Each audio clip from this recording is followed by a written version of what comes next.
પ્રભુ ઈસુના જીવંત અને પવિત્ર ત્રિએક નામમાં વાલા ભાઈઓ અને બહેનો, આપ સર્વને લોગોસ બાઇબલ સ્ટડી તરફથી હું પ્રેમી સલામ પાઠવું છું. અને અગાઉ મેં જાહેર કર્યું છે તે પ્રમાણે 1 જૂનથી આપણે લોગોસ બાઇબલ સ્ટડીમાં 5 મિનિટના બદલે 10 મિનિટનો સમય દરરોજ લેવાના છે અને પ્રકટીકરણના પુસ્તકનો અભ્યાસ કરવાના છે. તો તમે એના માટે પ્રાર્થના કરશો, ભાગ લેશો, બીજાને તમે આમંત્રણ આપશો. આજે 25 મે 2026 અને સોમવારનો આ નવો દિવસ પ્રભુએ આપણા જીવનોમાં બતાવ્યો છે. પ્રભુનો આભાર માનીએ. આજે આપણે પ્રભુનું વચન શીખવાને માટે યોહાનની લખેલી સુવાર્તા, તેનો 5મો અધ્યાય અને 17મી કલમ. યોહાન 5 અને 17. પ્રભુ ઈસુએ તેઓને ઉત્તર આપ્યો કે મારો બાપ અત્યાર સુધી કામ કરે છે અને હું પણ કામ કરું છું. હવે આ કલમ એ શાસ્ત્રીઓ, ફરોશીઓ અને આગેવાનોને પ્રભુ ઈસુએ શિક્ષણના રૂપમાં કહ્યું. પેલો 38 વર્ષનો પક્ષઘાતી માણસ, એને પ્રભુ ઈસુએ સાજો કર્યો ત્યારે તે દિવસે સાબાતવાર હતો. અને આ શાસ્ત્રીઓ, ફરોશીઓ અને યહૂદીઓના જે આગેવાનો, તેમણે પ્રભુ ઈસુને પ્રશ્ન કર્યો કે આજે તો સાબાત દિવસ છે અને સાબાત દિવસે તો કશું કામ કરવાનું ના હોય, તો શા માટે આ માણસને તમે આજે સાજો કર્યો?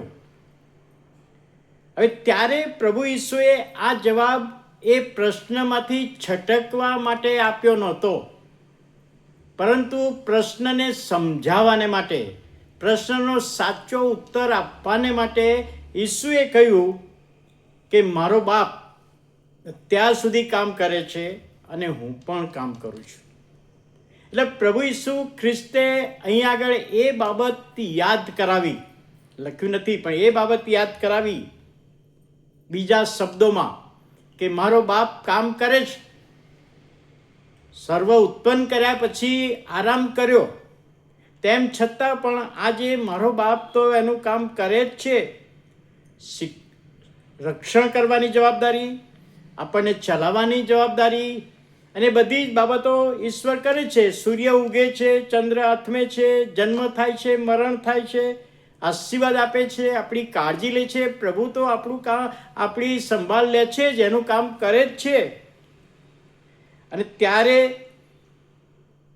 લોકોએ અંદરખાને વિરોધ કર્યો, કારણ કે યહોવાને ઈસુએ મારો બાપ કહ્યો એ યહૂદીઓને ગમ્યું નહીં. યહૂદીઓને ગમ્યું નહીં. અને યહૂદીઓ કહે છે આ તો એને દુર્ભાષણ કર્યું કહેવાય, યહોવાનું અપમાન કર્યું કહેવાય. યહોવાનો દીકરો તું કેવી રીતે હોઈ શકે? તું તો સુથારનો દીકરો છું, યુસુફ ને મરિયમનો દીકરો છું, તું યહોવાનો દીકરો નથી. આ રીતે ત્યાં અપમાન કર્યું છે. યહોવાને પોતાનો બાપ કહીને તે અપમાન કર્યું છે, યહોવાનું અપમાન કર્યું છે, યહોવાની સાથે ત્યાં તારી સરખામણી કરી. અને માટે યહૂદીઓ ઈસુની વિરુદ્ધ થયા, ઈસુની વિરુદ્ધ થયા. અને એક સમય એવો આવ્યો કે આ યહૂદીઓએ ઈસુને વધસ્તંભ પર જડાવીને મારી નાખ્યા. એ આપણે જાણીએ છીએ.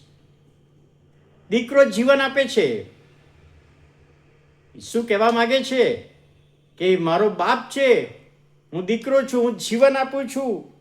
અને દીકરાને ન્યાય કરવાનો અધિકાર પણ આપ્યો છે. મને એ અધિકાર પણ આપ્યો છે. દીકરો અનંત જીવન આપે છે. અને આ બધી બાબતો યહૂદીઓ સ્વીકારી શકતા નથી.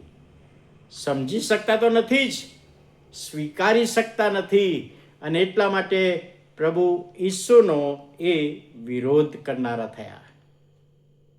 ઈસુનો વિરોધ કરનાર. ઈસુએ તેનો ઉત્તર આપ્યો કે મારો બાપ કામ કરે છે અને હું પણ કામ કરું છું. દેવના મહિમાને અર્થે કામ કરું છું. અને ખરેખર પ્રભુ ઈસુ ખ્રિસ્ત એ દેવના મહિમાને અર્થે આ પૃથ્વી પર આવ્યા. અનંત જીવનની ખાતરી આપવાને માટે આવ્યા. પાપીઓના ઉદ્ધારને માટે વધસ્તંભ પર મરણ પામવાને આવ્યા. અને એ બાબત આપણા જીવનોમાં બની ગઈ છે કે આપણે પ્રભુ ઈસુ ખ્રિસ્તને તારનાર તરીકે સ્વીકાર્યા છે. જો નથી સ્વીકાર્યા તો હજુ પણ પ્રભુ આપણને એ તક આપી રહ્યા છે અને સમજવામાં પ્રભુ સહાય કરે. પ્રાર્થના કરીએ. વાલા પ્રભુ, આભાર માનતા તમારા નામને ધન્યવાદ આપીએ છીએ. તમારા નામની સ્તુતિ કરીએ છીએ.